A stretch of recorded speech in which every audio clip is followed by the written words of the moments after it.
พุทธังภคะวันตังอภิวาเทมิกราบพุทโธมินาโถสวากขาโตภควตาธัมโมธัมมังนัมสสามิกราบ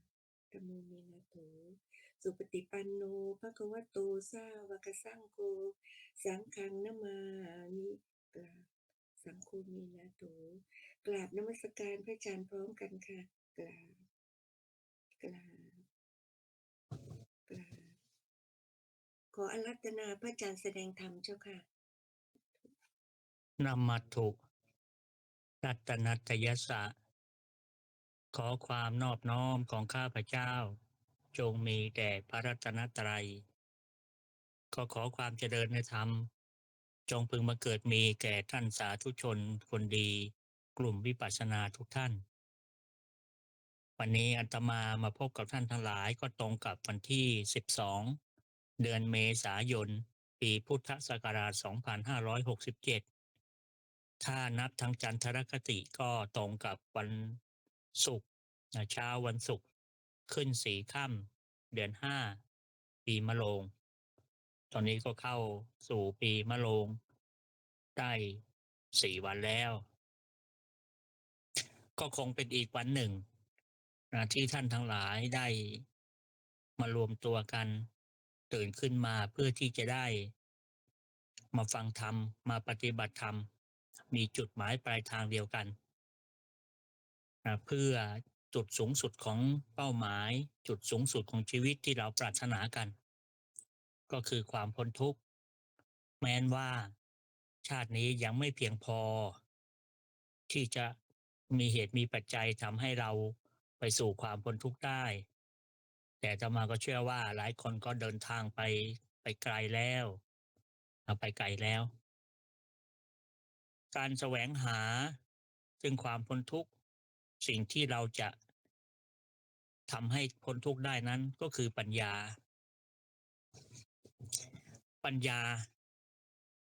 เพราะว่าปัญญาจะเป็น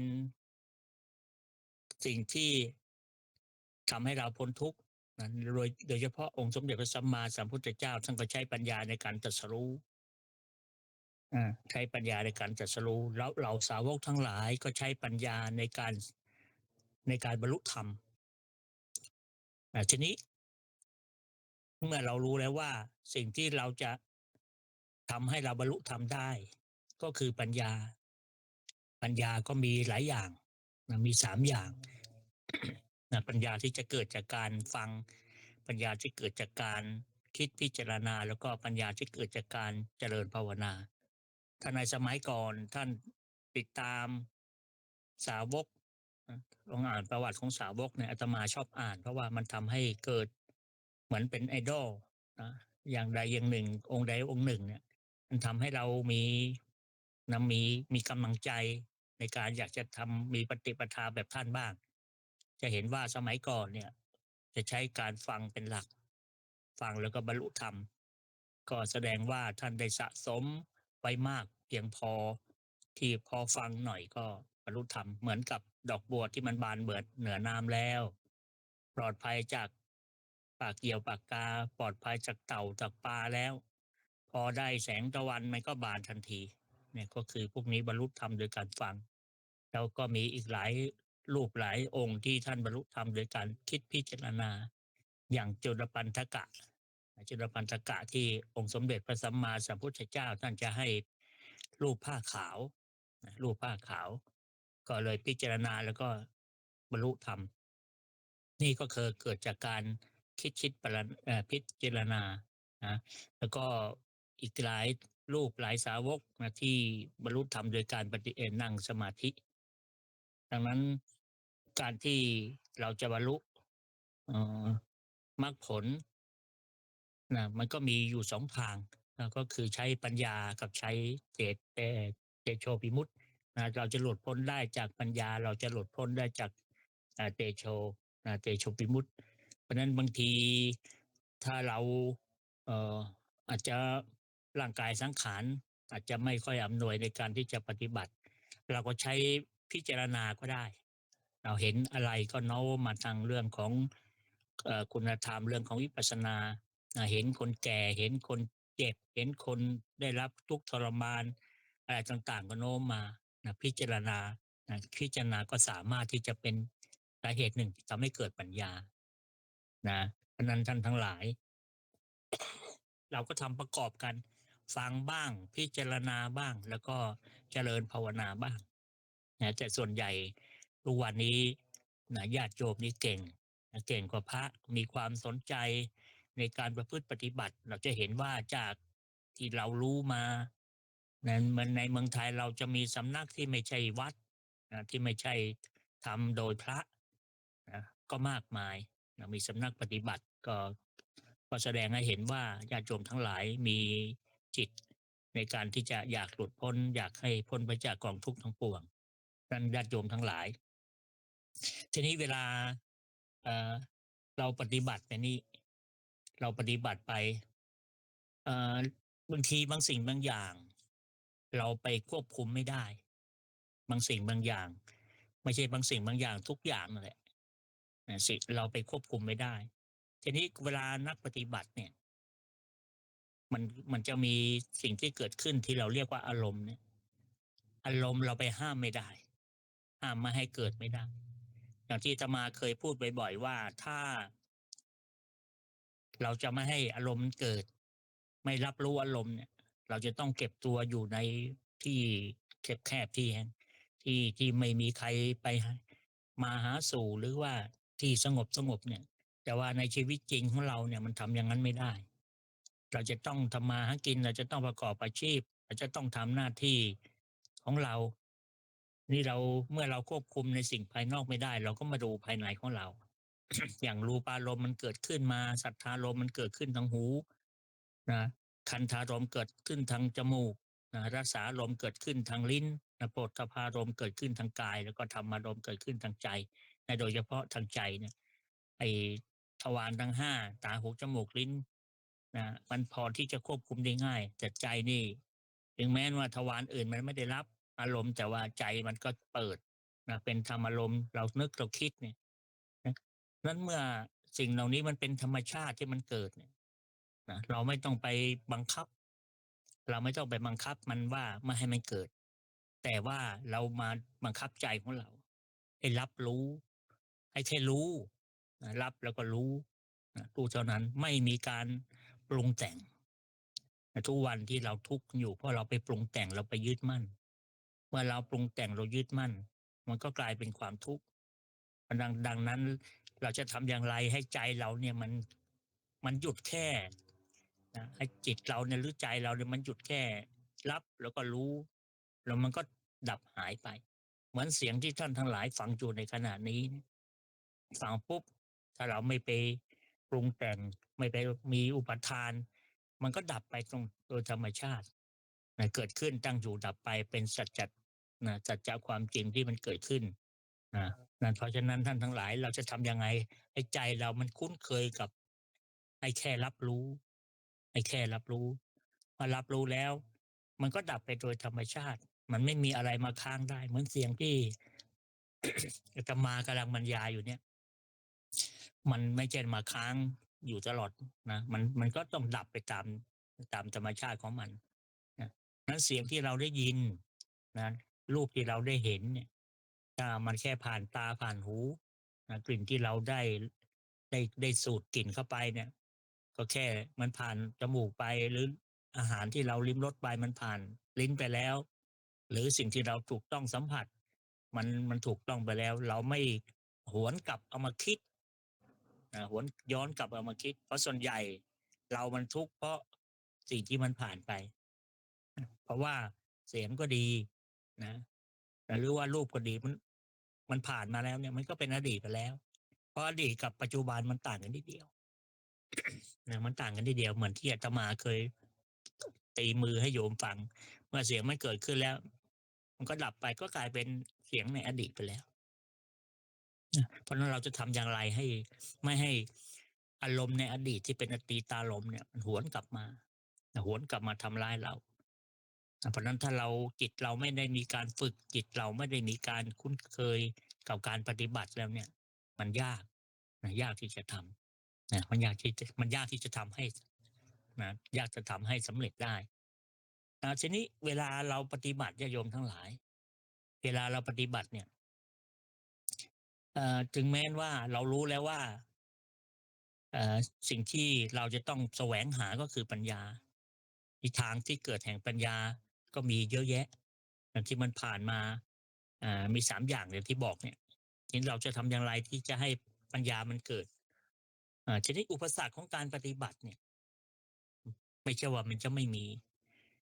อุปสรรคของการที่เราจะไม่ให้เกิดปัญญาเนี่ยนะมันขัดขวางที่จะทำให้เราเกิดปัญญาเนี่ยมันมีอยู่นะโดยเฉพาะสิ่งที่เป็นศัตรูสิ่งที่เป็นเขาเรียกปรปักษ์กับสมาธิเนี่ยเพราะอย่าลืมว่าปัญญามันจะเกิดได้เนี่ยมันต้องผ่านผ่านสมาธินะโดยเฉพาะเวลาปฏิบัติมันต้องมีสมาธิมันถึงจะเกิดปัญญาแล้วก่อนที่จะมีสมาธินะศีลเราต้องดีโดยเฉพาะที่เขากล่าวว่าสิกขาสามศีลสมาธิปัญญาศีลต้องบริสุทธิ์ถ้าศีลต้องดีถ้าศีลดีแล้วก็จะเป็นเหตุเป็นปัจจัยทำให้เกิดสมาธิเมื่อมีสมาธิก็จะทำให้เกิดปัญญานะมันจะเป็นสิ่งที่ต่อเนื่องซึ่งกันและกันนี่อุปสรรคของการปฏิบัตินะอุปสรรคของการที่จะทำให้เกิดสมาธินะมันก็มีแค่5 อย่างเท่านั้นแหละแต่สิ่งเหล่านี้มันก็เกิดประจำตัวเราด้วยเกิดประจำวันด้วยเพราะนั้นเราจะต้องต่อสู้กับสิ่งเหล่านี้ต้องต่อสู้กับสิ่งเหล่านี้เนี่ยเหมือนเวลาเราจะไปรบกับข้าศึกเนี่ยเราต้องรู้รู้ลึกในเรื่องของข้าศึกประเมินกำลังของข้าศึกแล้วก็ชนิดของข้าศึกเราจะได้เตรียมตัวในการที่จะไปต่อสู้เตรียมตัวที่ในการที่จะไปประเมินประเมินคู่ต่อสู้ให้ดีนะเพราะนั้นญาติโยมทั้งหลายก็สิ่งที่ญาติโยมเคยฟังมาเป็น100 ครั้งพันครั้งนั่นแหละนะก็คือความอยากได้นะคือเรื่องกามฉันทะเนี่ยนะเพราะว่าถ้ามีกามฉันทะมีกามฉันทะโยมอย่าไปนึกว่าเรื่องทางเพศอย่างเดียวเป็นเรื่องของความอยากในสิ่งต่างๆนะอยากที่มันผ่านมาหรือความอยากที่มันจะทำให้เราในเกิดความกระวนกระวายใจในขณะปฏิบัติจะเกิดความอยากญาติโยมทั้งหลายแม้แต่ความอยากที่เป็นละเอียดอยากที่จะบรรลุอยากที่จะความดีนะมันก็คือเป็นความอยากนะมันก็เป็นความอยากนะเพราะนั้นเวลาเราปฏิบัติมันจะมีอุปสรรคที่เราเรียกว่านิวรณ์นั่นแหละมันมาคอยมากวนใจเรามันคอยมาขัดขวางนะครับบางคนเราจะทำความดีแล้วมันก็มีสิ่งเหล่านี้มาขัดขวางทำใจให้ไขว้เขวมากวนใจทำให้ใจฟุ้งซ่านมันก็เลยบรรลุความดีไม่ได้นะกามฉันทะความพยาบาทนะความพยาบาทสิ่งเหล่านี้บางทีถ้าตามปกติมันอาจจะยังไม่เกิดปกติมันจะไม่เกิดมันจะเกิดตอนที่จิตเริ่มจะสงบจิตเริ่มจะสงบพอจิตเริ่มสงบแล้วสิ่งเหล่านี้เหมือนมาทดสอบเรามากวนเรามาขัดขวางเราถ้าเราพูดเป็นรูปธรรมเนี่ยก็เหมือนอ่ากิเลสเนี่ยมันก็อิจฉากิเลสมันก็กลัวว่านะกลัวว่ามันจะไม่มีเหยื่อคือเราเนี่ยมันก็เลยมาขัดขวางทุกสิ่งทุกอย่างนะความพยาบาทความง่วงเหงาหอนอนนะความหดหู่ใจโยมพิจารณาไหมแต่ละวันละวันเนี่ยจิตโยมจะไม่เหมือนกันบางวันตื่นขึ้นมาแล้วกระชุ่มกระชวยตื่นมาแล้วจิตมีความสุขนะมีความสบายแต่บางครั้งตื่นมาแล้วจิตมันกังวลนะเรากังวลหาความสุขไม่ได้นะเร่าร้อนนะจิตของเรามันไม่มันไม่ปกตินะมันไม่เสมอนะบางทีมันก็ตื่นมาแล้วบางทีมันก็สบายตื่นมาแล้วบางทีมันก็ไม่สบายนะเกิดความกังวลเกิดความทุกข์นะโดยที่ไม่ทราบสาเหตุนะนี่คือความแปรปรวนของสรรพสิ่งแต่ต่อมาก็ความฟุ้งซ่านตรงนี้สำคัญที่สุดเป็นอุปสรรคในการปฏิบัติแต่ความฟุ้งซ่านถ้าเรารู้ทันนะเพราะว่าสิ่งเหล่านี้เนี่ยบางทีเราไปบังคับมันไม่ได้แต่ข้อสำคัญเราต้องรู้ทันมันรู้ทันในสิ่งที่มันเกิดถ้ารู้ทันไม่มีการปรุงแต่งไม่มีการยึดมั่นข้อสำคัญไม่ปรุงแต่งนะไม่ปรุงแต่งถ้าเราปรุงแต่งแล้วเนี่ยความทุกข์ มันจะรอเราอยู่เพราะนั้นเวลามีอารมณ์ผ่านมาทางตาทางหูทางจมูกทางลิ้นทางกายและความนึกความคิดไม่ปรุงแต่งไม่ปรุงแต่งถ้าปรุงแต่งเรื่องยาวปรุงแต่งเรื่องยาวเหมือนเวลามีเสียงมาด่าเราเนี่ยมีเสียงมาด่าเราถ้าเราปรุงแต่งมันมันด่าใครมันด่าเรามันเจาะจงมาเรามันว่าเราเท่าคำว่ามีตัวเราหลวงพ่อพุทธทาสบอกว่าตัวกูก็มีตัวกูขึ้นมาแหละทีนี้แหละมันจะเกิดปัญหาขึ้นมาแล้วเวลาเราปฏิบัติเนี่ยแต่อาตมาเชื่อว่าข้อสุดท้ายโยมอาจจะไม่มีกันแล้วข้อวิจิกิจฉาความลังเลสงสัยแต่อาจจะมีข้อสงสัยในการปฏิบัติบ้างนะญาติโยมก็มีครูบาอาจารย์คอยแนะนำสั่งสอนโยมอยู่นี่ก็คือเป็นอุปสรรคการปฏิบัติธรรมของเราเวลาปฏิบัติแล้วไม่ใช่ว่ามันจะมีอยู่ราบรื่นไม่มีอะไรมาติดขัดไม่ใช่มันก็มีอุปสรรคเพราะฉะนั้นเราต้องต่อสู้กับปัญหาอุปสรรคตรงนี้เราต้องรู้มันต้องรู้ถ้าเราไม่รู้เหมือนเราไม่รู้ประเมินค่าของศัตรูไม่ได้นะนี่ก็ฝากท่านทั้งหลายว่าอุปสรรคเราต้องรู้ว่ามันจะมีอุปสรรคอะไรเพราะฉะนั้นเราต้องมาเรียนรู้เรื่องอุปสรรคของการปฏิบัติว่ามันจะมีอะไรมาขัดขวางเราบ้างมันก็มีเรื่องของที่ว่าเนี่ยก็มีพวกกามฉันทะความพยาบาทถีนมิทะอุทธัจกุกุจจะแล้วก็วิจิกิจฉาแต่ว่าอาตมาเชื่อว่าญาติโยมทั้งหลายอาจจะผ่านด่านนี้ไปเรียบร้อยแล้วอาจจะผ่านด่านนี้ไปแล้วหรืออาจจะมีบางครั้งเช่นถีนมิทะบางทีบางท่านอาจจะเกิดมาจากสภาสภาพร่างกายอาจจะเจ็บป่วยหรือว่าอาจจะทานยาเวลาปฏิบัติแล้วมันอาจจะทำให้เกิดความง่วงได้แต่ขอให้รู้ว่าเราจะเดินทางไปถึงสู่ปัญญาได้มันจะมีสิ่งเหล่านี้มาขัดขวางเราทีนี้ญาติโยมทั้งหลายเอ่อการปฏิบัติของเราเนี่ยเรารู้อยู่ว่าเอ่อสิ่งที่เราจะต้องแสวงหาสิ่งที่เราจะทำให้มันเกิดขึ้นก็คือแก่นแท้แก่นแท้ของศาสนามันก็คือวิมุตติวิมุตติเป็นแก่นก็เหมือนกับต้นไม้ถ้าไปเป็นเปลือกเป็นกิ่งเป็นใบมันอาจจะไม่สามารถที่จะพาท่านทั้งหลายไปสู่ความพ้นทุกข์ได้แต่ว่าสิ่งเหล่านี้มันก็เป็นองค์ประกอบองค์ประกอบที่เราจะขาดไม่ได้เป็นองค์ประกอบที่เราจะนี่แก่นมันจะเข้าถึงแก่นได้มันก็ต้องผ่านสิ่งเหล่านี้มาแต่เราไม่ไปยึดติดมันเท่านั้นเองเพราะเรารู้ว่าสิ่งที่เราแสวงหามันคือแก่นเราไม่เอาเปลือกแต่ว่าสิ่งเหล่านี้มันก็ห่อหุ้มมันทำให้เรามีเอ่อทำให้เรามีกำลังในการที่จะไปสู่ความเอ่อไปหาถึงแก่นได้นะเราจะเห็นว่าเอ่อสิ่งที่เราจะต้องแสวงหาควบคู่ไปแสวงหาควบคู่ไปถ้าเราคิดว่าชาตินี้เราทะลุชาตินี้เราเชือกขาดอย่างหลวงพ่อเทียนว่านะสิ่งต่างๆจะเป็นทานก็ดีศีลก็ดีหรือบารมีอย่างอื่นเราอาจจะไม่ต้องไปทำต่อก็ได้แต่ว่าถ้าเราคิดว่ามันยังไม่ขาดเมื่อยังไม่ขาดเราก็จะต้องท่องเที่ยวต่อเพราะว่าวัฏฏะสงสารของเรานี่ยังหาต้นไม่ได้หาปลายยังไม่เจอหรือบางท่านก็อาจจะเจอปลายแล้วเห็นแสงสว่างปลายอุโมงค์แล้วอะไรก็ตามแต่ว่าสิ่งรอบๆหรือบารมีอย่างอื่นเราก็จะต้องทำโยมจะเห็นไหมว่าองค์สมเด็จพระสัมมาสัมพุทธเจ้าเนี่ยท่านไม่ได้ไปแบบปัญญาอย่างเดียวการบำเพ็ญบารมีของพุทธเจ้าเนี่ยท่านก็มีองค์ประกอบที่เราเรียกว่าบารมีเนี่ยประกอบไปด้วยเพราะสิ่งที่เราเรียกว่าบารมีเหล่านี้มันจะเป็นเหตุเป็นปัจจัยเป็นกำลังเป็นพลังที่จะส่งให้ท่านไปถึงสู่ความพ้นทุกข์ในอนาคตข้างหน้าเพราะนั้นสิ่งต่างๆที่จะเป็นบารมีตั้งแต่ทานบารมีศีลบารมีเนกขัมมะบารมีวิริยะบารมีขันติบารมีสัจจะบารมีอธิษฐานบารมีเมตตาบารมีแล้วก็อุเบกขาบารมีเนี่ยมันจะส่งไปถึงปัญญาบารมีส่งไปถึงปัญญาบารมีเราจะเห็นว่าพุทธเจ้ากว่าจะมาเป็นพุทธเจ้าได้เนี่ยท่านบำเพ็ญบารมีมาหลายอย่างบำเพ็ญบารมีมาหลายอย่างแล้วก็บำเพ็ญบารมีแบบที่ไ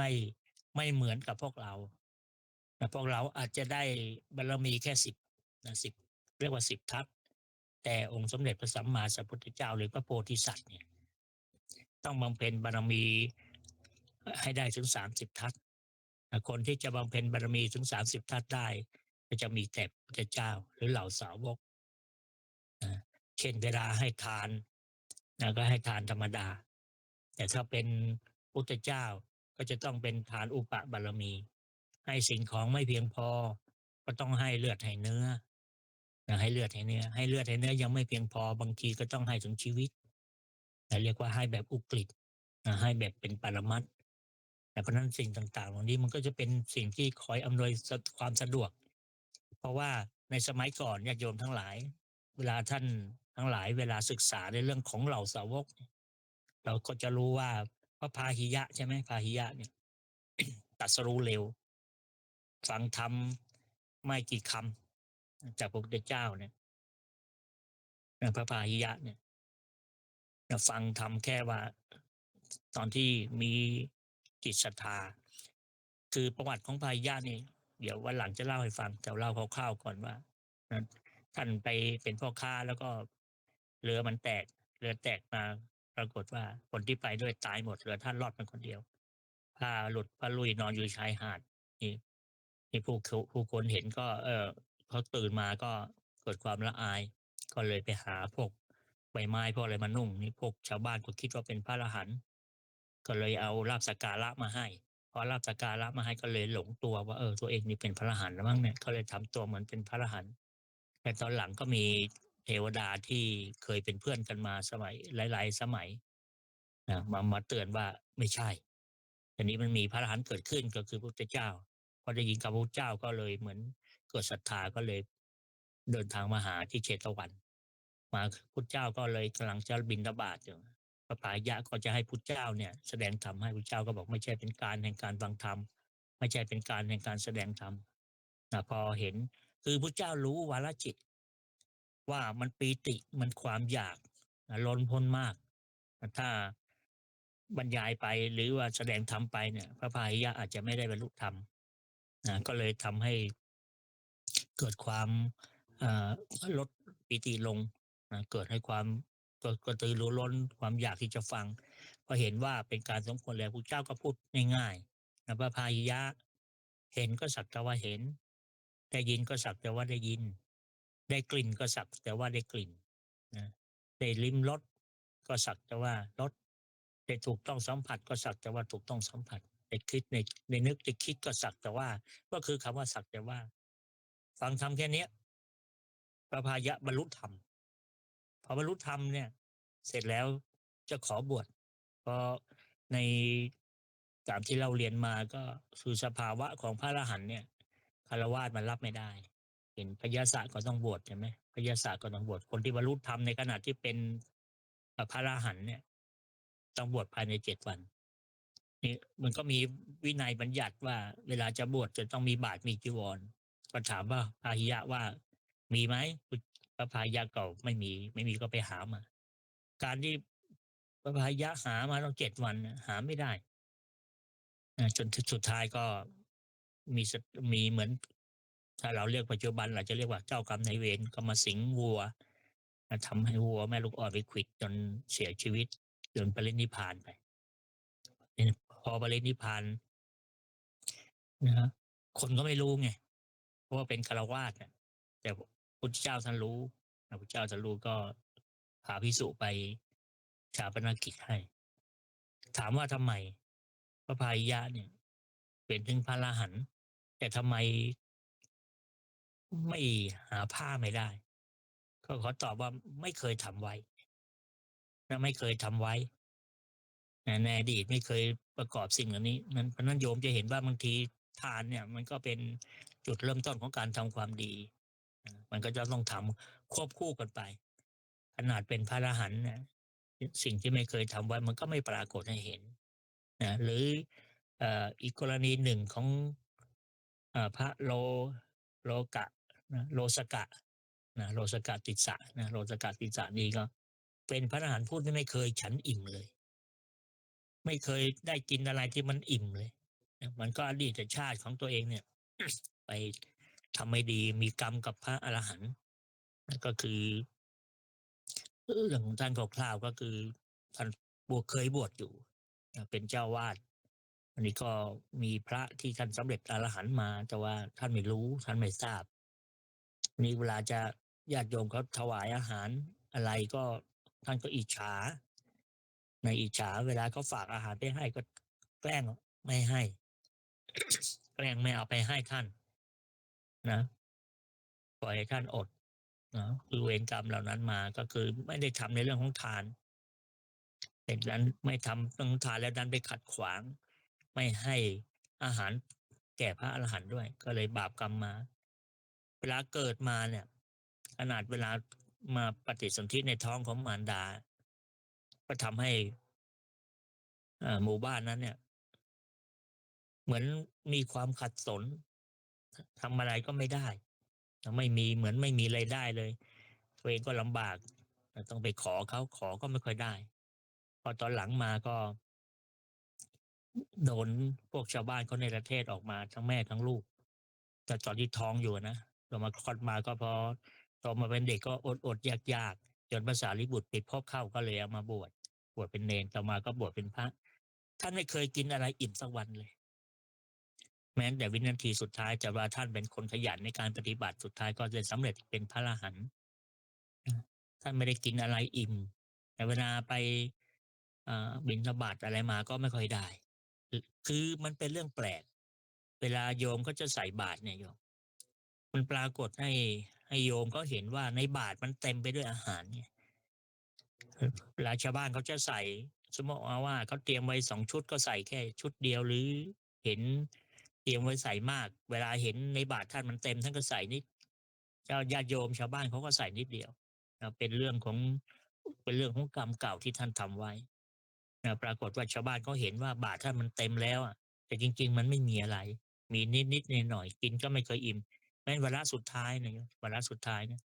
พระสารีบุตรก็อยากจะให้ลูกศิษย์ที่เป็นพระอรหันต์องค์เนี้ยก็รู้แล้วว่าจะต้องปรินิพพานก็เลยต้องไปบิณฑบาตมาบิณฑบาตมาก็ฝากพระไปให้ปรากฏว่าพระรับมาแล้วก็ด้วยเวรกรรมของท่านโลสกะเนี่ยนะก็เลยทำให้พระองค์นั้นลืมว่าเอ๊ะเขาฝากมาให้ใครนะจำชื่อไม่ได้ก็เลยเอาไปฉันเองก็เลยเอาไปฉันเองแต่จนนาทีสุดท้ายตอนที่จะปรินิพพานเนี่ยพระสารีบุตรต้องไปบิณฑบาตมานะเวลาพระภาษาลิบุตรพาไปก็ไม่มีนะไม่มีใครใส่นะนี่ขนาดพระอัครสาวกไปเองเนี่ยเรียกเวรกรรมเนี่ยเพราะกรรมมันใหญ่สุดนะกรรมที่เราทำไว้เนี่ยขนาดพระอัครสาวกพาไปบิณฑบาตยังไม่มีใครใส่เลยตอนหลังก็เลยให้อยู่กับที่เพราะว่าเริ่มป่วยแล้วก็เลยไปบิณฑบาตเองนี่ภาษาลิบุตรก็ต้องถือบาตรไว้อยู่ต้องใช้อำนาจของความดีตรงนั้นถือบาตรไว้แล้วก็ให้พระโลสกะเนี่ยเอ่อจับบาตรแล้วก็ให้ฉันในบาตรของภาษาลิบุตรนะเพราะถ้าว่าถ้าให้ส่งบาตรไปให้โลสกะเนี่ยอาหารมันจะหายเนี่ยจนนาทีสุดท้ายท่านได้ฉันได้อิ่มมื้อสุดท้ายท่านก็ปรินิพพานเห็นไหมญาติโยมทั้งหลายสิ่งที่เราเอ่อเสบียงที่เราจะต้องทำเนี่ยมันไม่ใช่มีแค่วิปัสสนาเท่านั้นนะมันจะต้องมีองค์อย่างอื่นประกอบกันเพราะตราบใดถ้าเรายังไม่บรรลุนิพพานเนี่ยเราจะต้องใช้เสบียงเหล่านี้ในการเดินทางในการเดินทางไกลถ้าลองนึกถึงคิดนะเวลาท่านเดินทางไปไหนก็ตามเนี่ยสิ่งที่จะเป็นเสบียงท่านก็คือปัจจัยใช่ไหมปัจจัยต้องยิ่งมากก็ยิ่งมีความมั่นใจไม่กังวลแต่ว่าเวลาท่านเดินทางไกลไปไหนนะท่านมีทรัพย์น้อยมีเงินน้อยเนี่ยท่านไม่ค่อยสบายใจเพราะนั้นสิ่งต่างๆเหล่านี้เนี่ยเราจะเห็นว่าเวลาสาวกก็ดีหรือจะเป็นพระพุทธเจ้าขนาดที่จะเป็นพระโพธิสัตว์ก็ดีเนี่ยเวลาจะตั้งจิตอธิษฐานเนี่ยก็จะต้องเริ่มต้นนะจะต้องเริ่มต้นด้วยทานเป็นประการแรกนะเพราะนั้นบารมีที่เราควรทำมันต้องควรทำให้ครบนะปัญญาบารมีอย่างเดียวยังไม่เพียงพอมันก็จะต้องมีทานมีการรักษาศีลมีการเนกขัมมะคำว่าเนกขัมมะก็คือประพฤติพรหมจรรย์ ญาติโยมหลายท่านที่เวลาเขามีการปฏิบัติเข้าคอร์สที่นั่นเข้าคอร์สที่นี่ก็จะมีเข้าไปปฏิบัติกันก็คือรักษาศีล8ข้อข้อสำคัญก็คือข้อที่3อภรรมจริยาก็ประพฤติแบบพรหมแล้วก็จะมีการงดเว้นอาหารทำตัวเหมือนกับนักบวชทำตัวเหมือนกับพระภิกษุอย่างในขมมะนะเว้นในการเบียดเบียนเว้นในการไม่พยาบาทเขาเนี่ยต่อมาก็ต้องมีความเพียรเหมือนท่านทั้งหลายตื่นมาตั้งแต่เช้าก็พยายามที่จะแสวงหาซึ่งปัญญาเพราะเรารู้ว่าสิ่งที่จะทำให้เราพ้นทุกข์ได้ก็คือปัญญาแต่สิ่งที่ทำให้เกิดปัญญาก็คือสมาธินะแล้วก็มีองค์ประกอบอีกหลายอย่างนะก็ต้องมีศีลมีอะไรต้องมีความเพียรความเพียรยังไม่พอก็ต้องมีขันติเพราะบางสิ่งบางอย่างเนี่ย เราจะต้องอดทนมันไม่มีอะไรที่จะถูกใจเราไปทุกอย่างแต่บางครั้งตัวเราเองบางทีก็ไม่ถูกใจตัวเองต้องใช้ขันติความอดกลั้นต่างๆในขันติพุทธเจ้าจึงเปรียบเหมือนเป็นตบะเป็นตบะเราต้องมีสัจจะสัจจะแปลว่าความจริงใจความจริงใจมีอธิษฐานอธิษฐานบารมีอธิษฐานบารมีนี่ก็เหมือนความปรารถนามันก็คือจุดจุดมุ่งหมายหรือเป้าหมายหรือว่าโกที่เราจะต้องตั้งไว้เหมือนที่พระโพธิสัตว์เวลาจะปรารถนาเป็นพระพุทธเจ้าจะตัดจะเป็นพุทธเจ้าในอนาคตข้างหน้าจะต้องนำต้นด้วยอธิษฐานเอาทานมาอธิษฐานเมื่อได้ทานมาถวายพุทธเจ้าแล้วก็อธิษฐานเป็นเปล่งวาจาว่าอยากจะทำภารกิจอย่างนี้บ้างนี่ก็ต้องมีคำอธิษฐานการคำอธิษฐานเนี่ยมันเหมือนเป็นเป้าหมายบางทีบางคนอาจจะมองไม่ดีว่าทำความดีทำบุญแล้วหวังโน่นหวังนี่บางทีมันก็เป็นเป้าหมายของเราแต่เป้าหมายของเราทุกครั้งเวลาโยมทำเนี่ยก็ขอให้มีคำว่าพ้นทุกข์ในอนาคตข้างหน้าเนี่ยทุกครั้งเพราะว่าเราทำความดีทุกอย่างเราก็เพื่อความพ้นทุกข์ในอนาคตทั้งนั้นเราก็ต้องมีเมตตาเมตตามีอุเบกขาบางสิ่งบางอย่างเนี่ยเมื่อเราไม่สามารถที่จะไปจัดการได้ก็ต้องปล่อยให้เป็นไปตามวิถีปล่อยไปตามกรรมของมันเพราะนั้นทั้งหมดนี้ญาติโยมทั้งหลายมันเป็นก็เรียกว่าบารมีที่เราจะต้องทำควบคู่ไปกับควบคู่ไปกับการปฏิบัติวิปัสสนา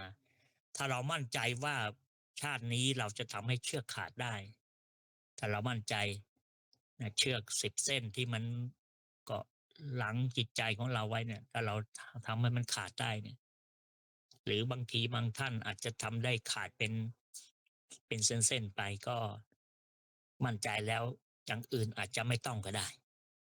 บารมีอย่างอื่นอาจจะไม่ต้องทำก็ได้แต่ว่าถ้าเรายังคิดว่าเราไม่สามารถที่จะทำให้เชือกมันขาดทั้ง10เส้นได้เราก็ต้องทำสิ่งเหล่านี้ประกอบกันไปทีนี้หลักปฏิบัติของพุทธศาสนาเนี่ยประการแรกมันก็ต้องมีปริยัติใช่ไหมปริยัติเรียนให้รู้ก่อนเรียนให้รู้ให้เกิดความเข้าใจเสร็จแล้วก็มาลงมือปฏิบัติเพราะว่าในพุทธศาสนาเนี่ยอาตมาเคยได้ยินเคยได้ยินผู้หญิงที่นับถือศาสนาอื่นเขาเคยมาพูดว่าพุทธศาสนาเนี่ยไม่เห็นมีอะไรอ่านพระไตรปิฎกไป1รอบแล้วก็ไม่เห็นจะเกิดอะไรขึ้นจริงๆเขาเข้าใจผิดเนาะเพราะว่าพุทธศาสนาเราเนี่ยมันต้องลงมือปฏิบัติมันถึงจะได้รับรู้มันถึงจะได้รับรู้ถ้าเราไม่ลงมือปฏิบัติมันแค่เป็นปริยัติเนี่ยมันก็ไม่สามารถที่จะเป็นเหตุเป็นปัจจัยทำให้เราบรรลุธรรมได้แต่ว่าประการแรกเราจะต้องเรียนรู้ปริยัติก่อนนะให้เข้าใจก่อนแล้วก็ลงมือปฏิบัติเมื่อลงมือปฏิบัติแล้วเราก็จะได้รับปฏิเวทก็คือผลของการปฏิบัติที่เราจะรู้แล้วว่าไอ้สิ่งที่เราปฏิบัติมานั้นเป็นอย่างไรแต่มันก็ต้องมีควบคู่กันไปนั้นสิ่งสำคัญของการปฏิบัติจะโยมทั้งหลายเมื่อเราไม่สามารถจะควบคุมในสิ่งที่เป็นปัจจัยภายนอกได้เราก็มาควบคุมสิ่งที่เป็นปัจจัยภายในขออย่างเดียวโยม นะเราเอาคำขององค์สมเด็จพระสัมมาสัมพุทธเจ้าที่ตัดกับพระพาหิยะเนี่ยอะไรก็ตามให้มีคำว่าสักแต่ว่าสักแต่ว่านะสักแต่ว่าเห็นนะสักแต่ว่าได้ยินสักแต่ว่าได้กลิ่นสักแต่ว่ารส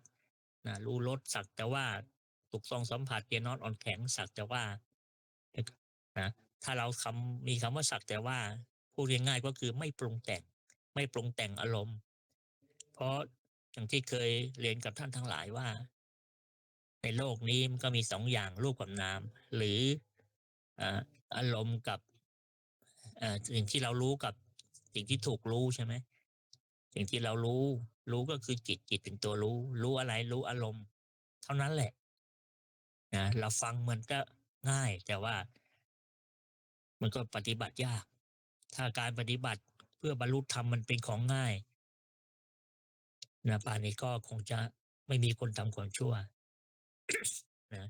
เพราะนั้นเรารับรู้แค่นั้นเมื่อเราไม่สามารถที่จะไปปิดกั้นอารมณ์ให้มันเกิดได้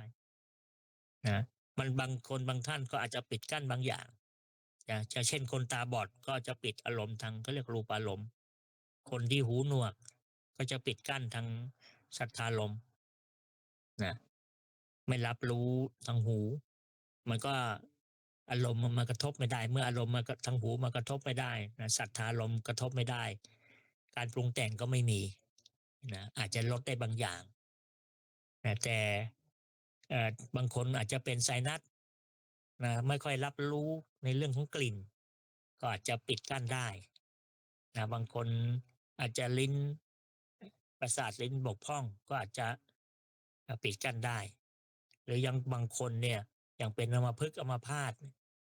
ประสาททางกายเนี่ยไม่รับรู้โผฏฐัพพารมณ์ไม่เกิดแล้วก็อาจจะควบคุมได้แต่ว่าใจนี่แหละโยมใจมันปิดกั้นไม่ได้ใจมันจะต้องรับอารมณ์โดยส่วนใหญ่ใจหรือจิตเราเนี่ยมันจะรับอดีตนะรับอดีตารมณ์นั้นถ้าเราไม่มีสติหรือว่าไม่เคยฝึกมาเนี่ยมันก็จะทำให้เราหลงไหลไปในเรื่องของความคิดนะฟุ้งซ่านไปเพราะฉะนั้นสิ่งสำคัญของการปฏิบัติเรารู้ว่าสิ่งที่มันจะกระทบเรานะก็คืออารมณ์แล้วก็จะต้องพยายามอย่าให้เกิดความปรุงแต่งนะอย่าให้เจตสิกตัวนี้มันทำงานแต่เจตสิกตัวเนี้ยนะเพราะว่าการปรุงแต่งมันเป็นเจตสิกแต่ถ้าในขันธ์ห้าก็คือสังขารขันธ์สังขารขันธ์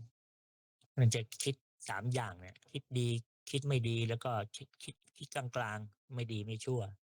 นะเพราะฉะนั้นหัวใจของการปฏิบัตินะก็คือเราจะไม่ปรุงแต่งมันไม่ปรุงแต่งในชีวิตประจำวันเราเจออะไรก็ตามไม่ปรุงแต่งในอารมณ์ที่มากระทบไม่ว่าจะมากระทบในทวารไหนถ้าเราสามารถจะควบคุมควบคุมอารมณ์ตรงนี้ได้มันก็ดีแต่ถ้าควบคุมไม่ได้เราก็มาควบคุมจิตของเรามาควบคุมจิตของเราถ้าเราสามารถควบคุมจิตของเราได้รับรองญาติโยมทั้งหลายการปฏิบัติธรรมของเรานี่ก็จะมีความก้าวหน้าแล้วก็สามารถที่จะไปสู่จุดหมายปลายทางที่ทุกท่านปรารถนาอะไรก็ขอฝากท่านทั้งหลายไว้เอาละการบรรยายธรรมเรื่องเหมือนปกิณกะในวันนี้ก็จะขอยุติในเรื่องของการบรรยายไปก่อนต่อไปญาติโยมก็แสวงหาเรื่องของอ่าทำสมาธิก็เป็นสาเหตุหนึ่งที่ทำให้เกิดปัญญาเราเป็นสาเหตุใหญ่ฟังคิดแล้วก็การเจริญให้มันเกิดขึ้นแล้วก็คือภาวนามยปัญญาต้องก็ปฏิบัติไปจนกว่าจะได้เวลาแล้วอาตมาก็จะได้พาแผ่เมตตาเป็นระดับสุดท้ายต่อไป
ตั้งสติให้ดี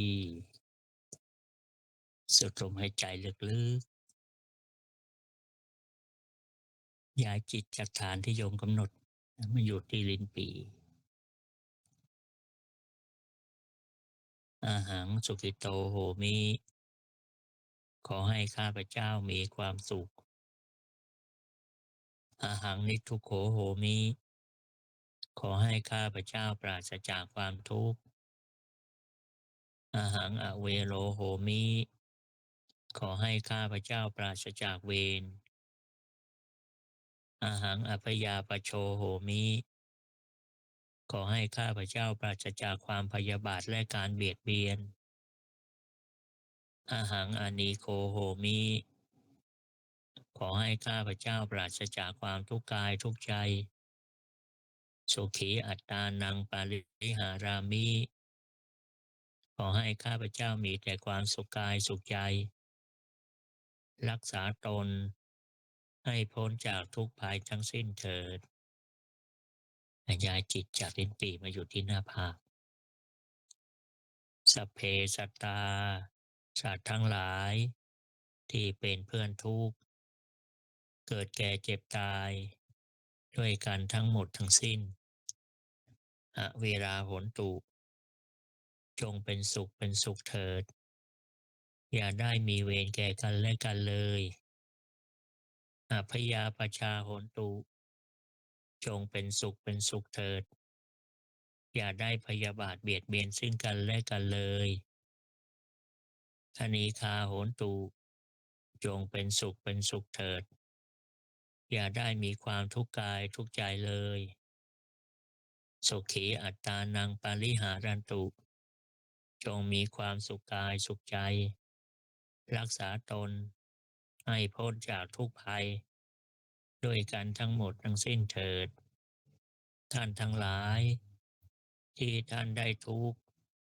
ขอให้พ้นจากทุกข์ท่านทั้งหลายที่ท่านได้สุขขอให้สุขยิ่งขึ้นไปสัพเพสัตตาสัตว์ทั้งหลายที่เกิดเป็นชราภุชะที่เกิดเป็นอันทชะที่เกิดเป็นสังเสทชะที่เกิดเป็นโอปปาติกะจงมารับเอากุศลผลบุญให้ทั่วทุกตัวสัตว์เทินแล้วย้ายจิตมาอยู่ที่มือขวาค่อยๆขยับมือขวาออกก่อนแล้วก็ย้ายจิตจากมือขวามาอยู่ที่มือซ้ายแล้วก็ย้ายจิตจากมือซ้ายมาอยู่ที่ตานะค่อยๆลืมตาแล้วพนมมือกล่าวคำอุทิศอีกครั้งขอเดชะตั้งจิตอุทิศผลบุญกุศลนี้แผ่ไปให้ไพศาลถึงมารดาบิดาครูอาจารย์ทั้งลูกหลานญาติมิตรสนิทกันคนเคยร่วมรักสมัครใคร่มีส่วนได้ในกุศลผลบุญฉันทั้งเจ้ากรรมนายเวรและเทวัน ขอให้ท่านได้กุศลผลนี้เทินขออนุโมทนาบุญกับทุกท่านนะสาธุสาธุสาธุอนุโมทามิวันนี้อาตมาได้มาพูดหลายเรื่องเกี่ยวกับเรื่องของการที่เราพบเจอกับอารมณ์ทั้งหกช่องทาง6ประตูก็ขอให้เกิดรับรู้แล้วก็ดับยังไม่มีการปรุงแต่งไม่มีการยึดมั่นแล้วก็พูดถึงเรื่องของการบำเพ็ญบารมีถ้าเรายังทำเชือกทั้ง10 เส้นที่เรียกว่าสังโยชน์ยังไม่ขาดเราก็จะต้องบำเพ็ญบารมีอย่างอื่นไปด้วยควบคู่ไปจะได้มีเสบียงติดตัวในการท่องไปในวัฏสงสารในสังสารวัฏจะได้ไม่ลำบากก็ขอให้ทุกท่านได้ปฏิบัติมีความก้าวหน้าในสัมมาปฏิบัติขององค์สมเด็จพระสัมมาสัมพุทธเจ้ายิ่งขึ้นไปก็ขอประชาสัมพันธ์นิดนึงก่อนที่จะเลิกกันเนาะอาตมาวันจันทร์ก็จะเดินทางไปเมืองไทยนะไปทำธุระประมาณสัก1 เดือน ก็วันจันทร์คงไม่ได้เข้านะวันจันทร์คงไม่เข้าเพราะว่าจะออกเดินทางแต่เช้านะวันนี้ก็จะไปทอดพระป่าที่จะสร้างศาลาปฏิบัติธรรมก็ขอเจริญพรขอบคุณทุกท่านเนาะที่มีส่วนมากบ้างน้อยบ้างก็ตามกำลังที่เรามีอยู่ทำแล้วอย่าให้เดือดร้อนทำแล้วต้องได้ความอิ่มใจสบายใจสุขใจก็ที่จะเป็นส่วนหนึ่งในการที่จะทำให้หลังคาของศูนย์ปฏิบัติธรรมวัดเม็ดทองได้สำเร็จเสร็จสิ้นแล้วก็จะเทพื้นด้วยก็ต้องใช้งบอีกประมาณ90,000 เหรียญนะก็ประมาณ3 ล้านกว่าๆก็จะสำเร็จเสร็จสิ้นแหละก็จะได้เป็นที่ปฏิบัติธรรมนะใครมาปฏิบัติธรรมก็จะได้เกิดความสปายะนะสะดวกสบายขึ้นก็ขออนุโมทนานะก็ขอให้พระอานิสงส์แห่งการตั้งใจที่ท่านได้บริจาคซึ่งเป็นทานเป็นเสบียงอย่างหนึ่งที่จะติดตัวท่านไปในในการท่องเที่ยวในวัฏสงสารแล้วก็ขอให้เกิดชาติใดหนใดพบใดก็ขอให้ท่านอย่าได้มีความติดขัดจะปฏิบัติอะไรก็ขอให้มีความก้าวหน้าคำว่าจนคำว่าไม่มีไม่ได้ไม่พออย่าพึงบังเกิดมีกับท่านทุกภพทุกชาตินะขอเจริญพร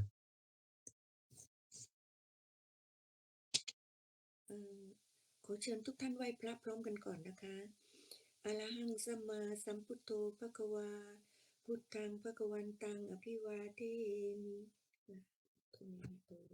สวากขาโตภะคะวตาธัมโมธัมมังนัมสสามินะโมมินะโตสุปฏิปันโนภะคะวะโตสาวกสังโฆสังฆังนะมามิสังโฆเมนะโตขอเชิญทุกท่านกราบขอบพระคุณพระอาจารย์พร้อมกันค่ะลาลาลาขอขอบพระคุณพระอาจารย์เป็นอย่างสูงเจ้าค่ะขอนิมนต์พระอาจารย์ทำธุรกิจสงฆ์เจ้าค่ะจ้าขอบคุณ